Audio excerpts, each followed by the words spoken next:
भारत माता की, भारत माता की, छत्रपती शिवाजी महाराज की, धर्मवीर छत्रपती संभाजी महाराज की. हिंदवी स्वराज्याचे सरसंस्थापक छत्रपती शिवरायांना मानाचा मुजरा करतो. भारतीय राज्यघटनेचे शिल्पकार भारतरत्न डॉक्टर बाबासाहेब आंबेडकर यांना मानवंदना अर्पित करतो. आजच्या उमेदवारी अर्ज भरण्याच्या या अतिविशाल सभेमध्ये मंचावर उपस्थित महाराष्ट्राचे लोकप्रिय मुख्यमंत्री माननीय एकनाथराव शिंदेजी, महाराष्ट्राचे अत्यंत धडाडीचे उपमुख्यमंत्री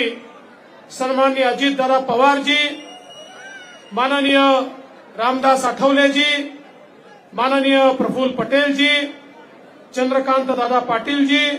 नीलमताई गोरे, या ठिकाणी खऱ्या अर्थानं बारामतीकरांच्या मनामनातील सुनबाई असलेल्या, बरोबर आहे ना, बाहेरच्या नाही, बारामतीकरांच्या मनामनातील सुनबाई असलेल्या सुनेत्राताई पवार, पुण्याचे आपले मुरलीधर मोहोळ, मेधाताई कुलकर्णी, भीमरावांना तापकीर, राहुलदादा कुल, दत्तामामा भरणे, कांचनताई कुल, सिद्धार्थ शिरोळे, माधुरीताई मिसाळ, चेतनजी तुपे, दिलीपजी मोहिते, सुनीलजी टिंगरे, विकासजी महात्मे, हर्षवर्धनजी पाटील, प्रदीपदादा रावत, आनंदजी परांजपे, विजयजी शिवतारे, रुपालीताई चाकणकर, शरदजी ढमाले, अशोकजी टेकवडे, बापूजी पठारे, वासुदेव नाना काळे, धीरजजी घाटे, नवनाथजी पडळकर, रमेशजी थोरात, जालिंदरजी कामटे, प्रवीणजी माने, बाबा जाधवराव, प्रदीप गारटकर, रमेश बाप्पू कोंडे, दिगंबरजी दुर्गाडे, बाबा जगदाळे, परशुराम वाडेकर, केशवराव जगताप, बाळासाहेब गावडे, राजेश पांडे, रंजन काका तावरे, दौलत नाना शितोळे, कांचनताई कुल, दीपक मानकर, कुलदीप कोंडे, ज्यांनी आत्ताच प्रवेश केला ते कुलदीप कोंडे, सचिन खरात, बाबासाहेब चांदोरे. आणि या ठिकाणी भारतीय जनता पार्टी, शिवसेना, राष्ट्रवादी काँग्रेस, रिपाई, मनसे, रासप, रयत क्रांती, आरपीआय कवाडे गट, दलित पॅन्थर, जय मल्हार क्रांती संघटना, या सगळ्या संघटनांचे प्रमुख पदाधिकारी, कोणाचे नावं सुटले असतील तर क्षमा मागतो, आणि प्रचंड संख्येने उपस्थित असलेल्या माझ्या सर्व माता भगिनी आणि बंधूंनो, जिथपर्यंत माझी नजर जातेय मला लोकच लोक दिसतायत. बारामतीचा फैसला आजच्या सभेनेच या ठिकाणी केलेला आहे. खरं म्हणजे या मंचावर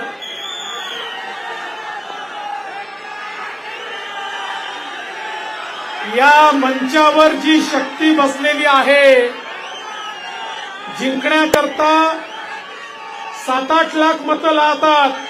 पण या मंचावर बसलेल्या बारामतीच्या नेत्यांची गोळाबेरीज केली तर 12-15 लाख मतं तर या मंचावरच बसलेले आहेत.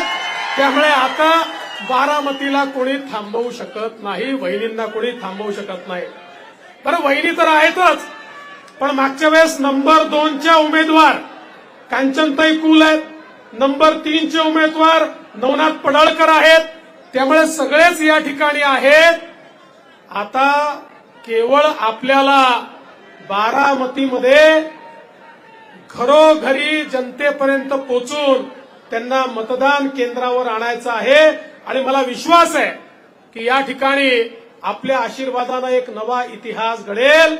आणि सुनबाई दिल्लीला जातील म्हणजे जातील. आपण सगळ्यांनी बघितलं, अजितदादांनी या बारामतीच्या क्षेत्रामध्ये गेले 25-30 वर्ष सातत्याने मेहनत केली, विकास केला, माणसं जोडली. आज ज्या विकासाचं चित्र आपल्याला दाखवलं जातं त्याच्यामध्ये मोलाचा वाटा हा अजितदादांचा आहे, हे कोणीच नाकारू शकत नाही. पण बंधू भगिनींनो, मी तुम्हाला हे सांगण्याकरता आलोय ही लढाई पवार साहेब वर्सेस दादा अशी नाही, ही लढाई या ठिकाणी सुनेत्राताई वर्सेस सुप्रियाताई अशी नाही, कारण ही लोकसभेची निवडणूक आहे, ग्रामपंचायतची, जिल्हा परिषदेची किंवा विधानसभेची निवडणूक नाही आहे. ही निवडणूक देशाचा नेता निवडण्याची निवडणूक आहे. या ठिकाणी देशाचा नेता कोण होईल, कोणाच्या हातामध्ये आम्ही भारत देश देऊ याचा निर्णय करणारी निवडणूक आहे. या निवडणुकीने पवार साहेब, सुप्रियाताई हे नेते बनणार नाहीत किंवा या निवडणुकीने अजितदादा उपमुख्यमंत्र्याचे काही केंद्रामध्ये जाणार नाहीत. या निवडणुकीमध्ये केवळ एवढंच पाहायचं आहे, बारामतीचा खासदार हा मोदीजींच्या बाजूने उभा राहतो की राहुल गांधींच्या बाजूने उभा राहतो. बघा, या ठिकाणी दोनच पर्याय देशामध्ये पाहायला मिळतात. एक आपल्या एनडीएचे, महायुतीचे पर्याय, आपले विकास पुरुष, देशाचे नेते, जगामध्ये सर्वाधिक लोकप्रिय नेते माननीय नरेंद्र मोदीजी,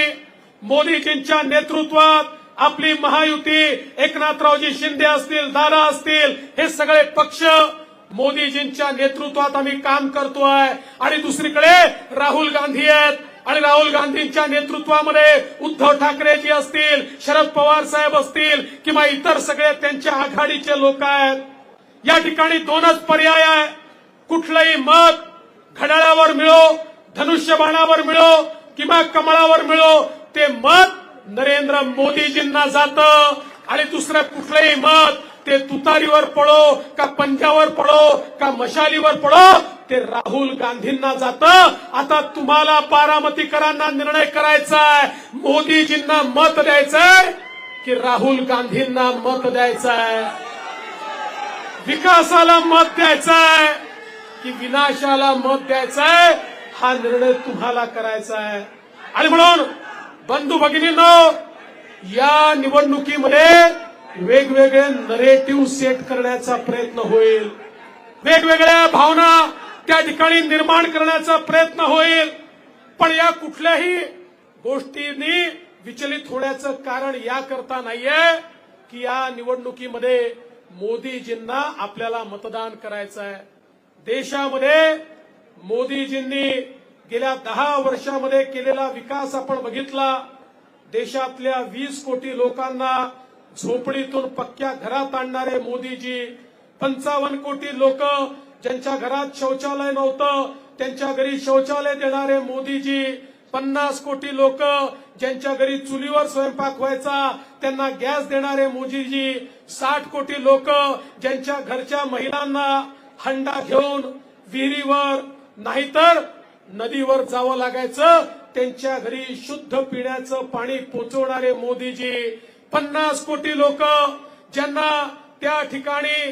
रोग झाला तर इलाज कुठून करायचा असा प्रश्न होता, त्यांच्यापर्यंत आयुष्यमान भारतच्या माध्यमातून इलाज पोचवणारे मोदीजी. या देशामध्ये 80 कोटी लोकांना 2020 पासनं मोफत राशन देणारे मोदीजी. आमच्या तरुणाईला मुद्राच्या माध्यमातून त्या ठिकाणी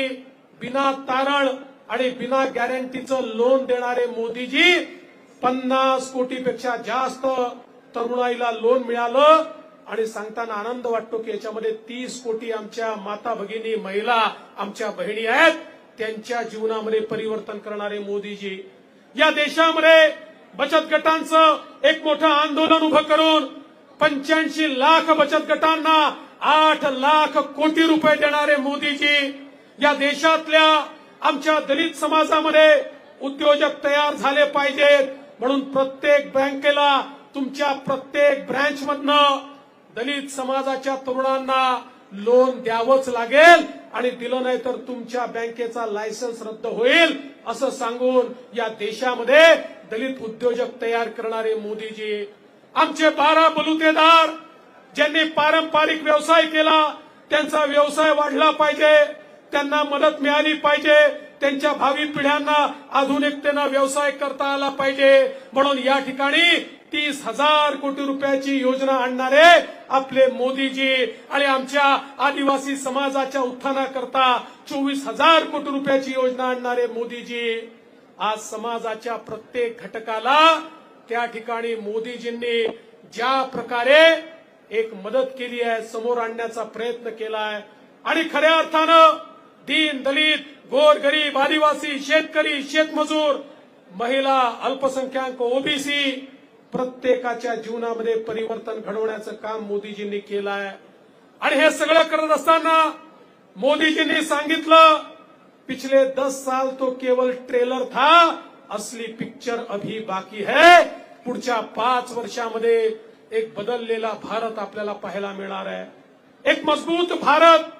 जो भारत संरक्षित आहे ज्या भारताकडे कोणी वाकडी नजर करून पाहू शकत नाही अशा भारताच्या निर्मितीची ही निवडणूक आहे ही गल्ली बोळातली निवडणूक नाही आहे बंधू भगिनींनो या देशाची सुरक्षा कोण करू शकतं गरिबाचा विकास कोण करू शकतं देशामध्ये इन्फ्रास्ट्रक्चर कोण तयार करू शकतं या सगळ्या गोष्टींचा फैसला करणारी निवडणूक आहे आणि म्हणून मी बारामतीकरांना एवढीच विनंती करण्याकरता आलो आहे महाराष्ट्रामध्ये एकनाथरावजी शिंदे अजितदादा आम्ही सगळे मिळून एक मजबूत सरकार देतो आणि आमच्या सोबत आमच्या डोक्यावर मोदीजींचा हात आहे मोदीजींचा आशीर्वाद आहे केंद्र सरकारची साथ आहे आणि त्याच वेळी बारामतीतून देखील तुम्ही 400 पार मध्ये बारामतीचा प्रतिनिधी पाठवला तर मला विश्वास आहे की बारामतीच्या विकासाच्या प्रयत्नांना या ठिकाणी मोठी मदत मिळेल आणि म्हणून फार वेळ आपला घेणार नाही एवढीच विनंती करतो आपण सगळ्यांनी घड्याळाची बटन दाबायची आहे घड्याळाची बटन दाबली की वोट सुनेत्राताईंना मिळेल पण त्याच वेळी वोट मोदीजींना देखील मिळेल मोदीजींना मतदान करण्याकरता सुनेत्राताईंना निवडून द्या एवढीच विनंती करतो आणि माझं बोलणं संपवतो धन्यवाद जय हिंद जय महाराष्ट्र